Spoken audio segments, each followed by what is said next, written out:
All right, I know y'all saw the thumbnail, so who did it better, me or Reen? My S-Craft or his S-Craft? I got on the all black. I got the wannabe Tachi, even though this is not a Tachi, I understand that. But I think I won personally because you know, I'm bigger, so you know my swings will, you know, hit harder. But he's got technique and that ogre power, so well, if we just toss that to the side, then I'll just hit him with the Van S rush. Fold him like a chair. And you know what's crazy? That S-Craft reminded me of Zach Fair and his rush assault. If y'all didn't kind of see that, I was like, oh, that's Zach right there. I see what they did. I see what they did. But anyway, like I said, I was going to be doing a chapter recap and analysis of Trails Through Daybreak. Like I said in my previous video, I just started playing the Trails series this year, and it's been an adventure. I started with Cold Steel 1, and you know, I've read about the Crossbell arc and, you know, the other arcs and everything. So I was able to kind of understand a little bit what was going on. But for me, it was a good entry point. And you know, so when I finished Cold Steel 1, you know, the cliffhanger they left it on, I was like, okay, well, I'm gonna play a second game now. You know, I don't have to wait. Like, I'm behind, so hey, let's go. So I played 2. I enjoyed it a lot, and then I saw 3, and you know, the graphics were a lot better. Everything looked a lot, you know, it looked a lot nicer. And then the ending in 3, like that's sick what they did. Like to leave the game on a cliffhanger like that's sick. Like I had the luxury of playing Cold Steel 4 like right after. But for y'all that had to wait, I feel so sorry for y'all. Like, that is crazy. That is crazy. So that's why oh, and then Reverie, excuse me. Then Reverie, I thought it was going to be more of a kind of like a filler, because it was described as kind of like an epilogue to everything, but no, it was a complete game, and it tied everything together. I loved Reverie. Reverie was an awesome game. And so when it comes to Daybreak now, you know, I don't have the luxury of going, like, I know it's out in Daybreak 2, I think it's out in Japan already, but, you know, we're probably going to have to wait a year, so I'm going to take my sweet time with this. Not that I didn't take my sweet time with the other ones. I mean, I did almost all the side quests and all the other games and everything. I took my time with it. But in this one, like, I'm going to take, like, extra time and really, like, you know, enjoy the experience and whatnot. So that's just kind of like a little background on my whole journey through Trails. It's been a lot of fun, and I've really enjoyed it a lot. So yeah, hopefully y'all like the thumbnail too. Like I said, I'm not the best editor, you know. Like I said, I'm an aspiring theologian, I'm a hooper, you know, I'm a lifter, you know. I got I can't have it all. I'm sorry, I got the good looks, I can't have it all. So, you know, it is what it is, you know what I'm saying. I'm sorry. All right, let me stop. But no, I'm really looking forward to this, and this is going to be the just a recap of the prologue of Trails Through Daybreak. I took some notes on, you know, kind of like my overall thoughts and everything, and I just kind of want to go over what I thought of the game so far, and just general thoughts, and then we're going to get more in depth. But first of all, the game has new mechanics without compromising the Trails feel.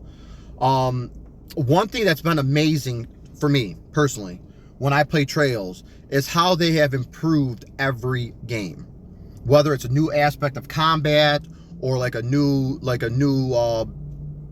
skill or new orbments or new way, like just new ways of doing things. And like it's everything has been an upgrade. Even the United Front in Reverie, that was nice. And then the field attacks, like in the first game, the field attacks not really a big deal, but then in the other games you can like stun your enemies. So it's the new mechanics felt nice without compromising the Trails feel. It's still turn based. It still feels like that traditional RPG that we all know and love, and I really enjoyed that. The free flowing shard combat is a real nice touch. I like how you're able to move around instead of having just command to move and everything. You can control your character during your whole turn. And what was I gonna say about that? It's a real nice touch. But I'm not gonna lie though, it does remind me in a way of Final Fantasy 12, where it's kind of like you had like this illusion that you're moving around and you're doing something, but your moving around doesn't really do like much really. Like y'all who play Final Fantasy 12, y'all know what I'm talking about. But the field combat was a real nice touch. I thought that was a very nice addition, you know, because in the other games, if you're stronger than enemies, you just, you know, you just hit them once and then they just like, you know, they die. But this one, it's like, okay, there has to be some effort. You can dodge, you can attack. And sometimes it's preferable, you're better off doing field combat than going to that whole shard combat thing. So, a very nice addition. And with this whole battle system in general, it feels very original. Now, I haven't played all the JRPGs in the world, but this feels very like Final Fantasy VII Remake in terms of like just something original. Like I've never really seen a combat system like this. If y'all know of one, let me know, but I personally have never seen this. The characters look great, and it's easy. The combat system is easy to catch on. Like, you know, I played a bunch of Trails games now. I get the basic idea, you know, and I'm on nightmare mode. Every game I played on normal mode, because usually that's how I play games. I play games on normal mode because I want to see what the normal difficulty was. You know, that's how the game was intended, normal mode. But it got to a point where it's just like, this is too easy. Like, I understand the system too much, and it got easy. So I was like, let me just go to nightmare mode. And so far, it hasn't been, you know, I mean, it's a little challenge, I guess. But like I said, it's just the prologue. It's just the beginning of the game. There's still a lot more. And then the story is interesting. It's keeping me engaged. One of the common complaints about Cold Steel is sometimes that can be a slow burn. Like, but it's worth it. But it's like a slow burn, and some people are not patient for that. You know the era we live in. People are not patient. People, you know, people want things right away. And by the way, if I'm talking too slow, y'all can speed up the video so that I talk faster so I can get to the point faster. I don't know if I'm talking too fast or too slow. I don't know. This is my video. I'm doing what I want. But it can be a slow burn. But to the story itself, I mean, basically you start off as a, you know, Van Arkwright. Arkwright Solutions. He's a Spriggan, I believe that's what it's called. And it's kind of like, he's kind of like a vigilante-ish almost. Like he's like it's called a Spriggan. Like he's not a bracer. Like he does things that bracers won't do and things that cops don't really want to deal with. So he really tiptoes the line of illegal activity in what he does, but he doesn't cross that line. So he is in a lot of ways an anti-hero or anti-hero-ish, but he is good.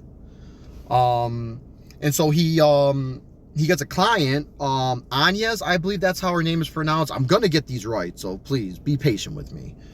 16-year-old girl at an academy, and she's looking for a memento that from her grandfather or her grandmother or grandparents, whatever. And she didn't feel comfortable going to the cops for it, but she didn't want to go to the Bracer Guild either for it. So, you know, she got recommended by, I believe, Ren from, you know, the previous games, who's also an upperclassman. And so he ends up going with she ends up choosing him to do the job. He agrees. But even before that, there's before the game even starts, before that part even happens, there's a deal in the subway that goes wrong, and you see the mafia members over there with the gangs, you know, the hoodlums, and you know, they're trying to one up these two guys and just shoots them. And then some guy comes in with a Ramdas with the cloaking device and steals the orbments. The cops come, and that's for later on in the prologue. But anyway, he agrees. And so then he has to go around, you know, asking, you know, getting, you know, information with her about, you know, like what's going on. He wants to get it done within the day, get his payment, get the job over with.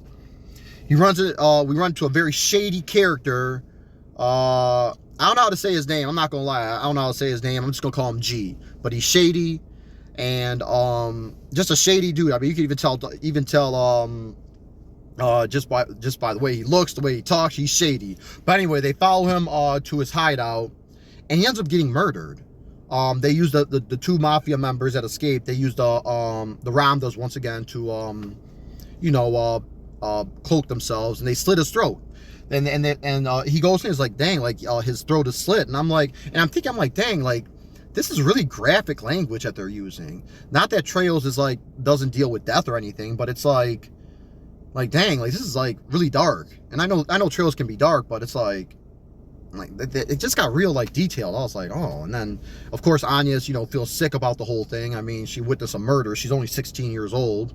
Van is, I believe, from what I saw, he's 24. This takes place 2 years after the war, that one-day war with Calvert and the Empire. So I guess he's 24. That's what I found. If anyone else really knows what his age is in Daybreak 1, let me know. So yeah, eventually they go, they end up having to go, the cops come, he gets bailed out by one of his boys, Kincaid, I believe is his name, but he calls him Renee, kind of like, just to mess with him and whatever. And so they end up having to go find out, where this is, because G had multiple hideouts. And so, they kind of narrow it down, which one would be the best one. I got the answer wrong, so I missed out on the SP points. I'm not using a guide for this game. If I do use a guide, it is only for like side stuff that you would miss, like talking to an NPC 2 times. Like I'm sorry, I'm not gonna go around talking to every NPC after every event happens. Like I'm tired of doing that. I'm sorry. But where was I? Oh yeah, hideout. And then you run into Elaine, who is either she's one of the youngest A-rank bracers, or she's on pace to be. I'm not sure if she beat out Sarah yet. I don't think so. The Purple Lightning. I'm not sure if she beat her out. I don't think so, though. But once again, comments. Correct me if I'm wrong. Like I said, I'm new to this whole gaming YouTube thing, So, like I said, I'm always up for correction. And I'm by no means an expert. I just really enjoy this series. What else was I going to say? So they go to the hideout. They go to the second hideout, and there's a lot of little fights and everything. And eventually they run into 2 gargoyle statues, and they find the orbment that they were looking for. And Anya's is a descendant of Epstein, and that's a surprising reveal. But I think that happens after the battle. I can't remember. Okay, my bad. I should have took better notes. Either way, the gargoyles come to life, and you have this boss battle, right? Real cool. And then, of course, you think everything's good. You got the orbment. Okay, we're good. Oh, gunshots. Van grabs Anya's out of the way, and then they're, the 2 mafia members with their little hats and looking like the Blues Brothers. They're there. And we weren't gonna kill you. We're just gonna go for your limbs. All that stuff, right? And so it was. They don't even really know why their boss wants it. They work for a group called A. I forgot what it stands for. But for a group called A, and they don't even know. But they don't want to feel the wrath of the boss. So they're gonna have to take him out. We're gonna spare the girl, but you Spriggan, you gotta die. So then he does the Rufus Shinra. Y'all know what I'm talking about with the little coin thing that Rufus does, right? From Final Fantasy VII Remake, when he did a little coin thing. Well, he does that. I thought that was real. He was like, boom, boom. Then he comes in and just starts hitting him with his weapon, right? And interesting thing about his weapon, too. So, I believe in the game he called it a stun caliber. But he refers to it as a kind of like a baton. And so what it is like, because I believe Anya said how it doesn't have like an edge, but he says that there is an edge to it, but there's a trick to use it. So I'm thinking from that line that he is going to end up accidentally killing somebody. I really do think so, because there's just a lot of clues that kind of indicate that might happen. But it's a very interesting weapon though. But it's more of a neutralizing weapon than a killing weapon. But then they inject themselves with some, I think it's something from the Crossbell arc, and then they end up like overpowered, and he's battling, and he can't keep up, and then his device starts going off, his orbit device starts going off, and then like her orbit goes off and time freezes, and then the programming, Mare or Mari, or I don't know how to pronounce this stuff. Okay, I'm learning. But it goes off, and they said you want to like basically accept the nightmare, kind of like similar to Reen. They were like, you know, do you want to does thou want the power? I think that was the quote. So he accepts it, and he turns into Grendel, which is basically kind of like a monster, and he's overpowered. You can have like, you can attack 3 times at once, and, you know, dispatches them. Then the bracers come, and then Renee comes, and they all see that you know, the threats are neutralized, and the chapter really kind of ends with you know, she's gonna give him like a massive payment, but he's like, no, like, I'm only going for my rate. And then she's like, okay, well, I can work for you. And that's kind of where it is. She joins the crew, and that's the end of the prologue. There was a little speech with the president about the reparations for the war. Now, from Reverie, you already know this president's up to no good. But he is rebuilding Calvert, and he's doing a great job at it. So nobody's really, you know, saying anything. They probably view him as kind of like a savior. I don't know if we'll learn more about Rocksmith, I believe was the previous president. I don't know if we'll learn more about him in the future. But yeah, that's basically the recap of kind of what happened with the story. I don't believe I missed any major details. Yeah,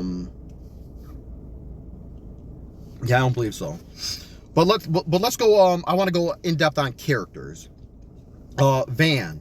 When I first saw Van, honestly, he looked like a young Clive to me. I don't know why from Final Fantasy 16, but he kind of did. And I like him a lot. I really do. He's not your typical Trails protagonist. He's not this humble. You know. Every time I would play, like it's like you would dismantle somebody. It's like, oh, well, I just got lucky, or man, if this would have went on any longer, like I would have lost. It's like they have this. They're extremely humble or over humble or whatever. He's not that. He feels very anti-hero-ish. Though he's a good guy. He's not a villain, but he does have that anti-hero kind of feel to him. You know, he thrives where there's trouble. His demeanor himself, he really reminds me of Crow in a lot of ways. You know, he always has something smart to say. Always. He's funny, but then he can get very serious very quickly. And so he reminds me of Crow, and I loved Crow. That was one of my favorite characters. He reminds me of Crow in a lot of ways. Elaine alludes to how Van puts himself before others. And she's worried about that. And that's very much like Reen. And that was a big problem with Reen, that he was very self-sacrificial. Too much that he didn't rely on others and his friends, that he would always put everything on himself. And we see that a little bit with Van, though not to that degree. Reen struggled with that a lot more than it seems that Van does. One thing that was really interesting is that during the whole the battle with the 2 mafia members, and he's worried that Agnes is going to get hurt or killed. He basically like he's basically like, dang, like don't die like over like a piece of crap like me. And that's not the language he used, but you know, we're not gonna cuss here. Don't do this over a piece of crap like me. So it seems like he's very self-aware that, like, okay, you're looking at this young girl, 16 years old, has a bright future, smart, and where he's living this life that's not ideal and doesn't have much of a future for real. And like he doesn't want her potential wasted, and like for him, and like over him basically. So he's very self-aware, which is a very good thing, which a lot of people in society need. Y'all need to be self-aware. We got a lot of delusional people in this world. I said he likens his weapon to a baton. Oh, and lastly, remember his S-Craft. Y'all can't tell me that that's not Zach Fair's rush assault. Going to hitting him with the and then coming in with the Y'all can't tell me that's not Zach. Y'all didn't think Zach Fair. Like, that's the first thing that came to my mind. Like, I'm like, okay, that was Zach's rush assault. That was awesome. I like that a lot. And then of course the whole Rufus and the whole coin thing. Like I said, the coin thing, that's just sweet to me.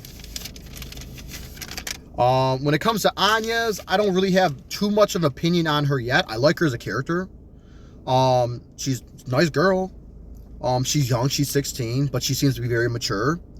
A relative of Epstein, Professor Epstein, who was the founder of the Orbital Revolution. She's friends with Ren, I believe. And she's in search of these orbments, and there's 8 of them in total. I believe they're called Genesis. And yeah, the last my note says it takes place 2 years after the war. So overall, my experience and like I said, this is just the prologue, so like, you know, I wasn't expecting, you know, like, you know, crazy reveals or anything, but I'm really enjoying the game so far. I'm really enjoying this this game. The combat is awesome. Speaking of which, music. The only song that I liked was the boss battle theme with the gargoyles. I was a little disappointed with the music.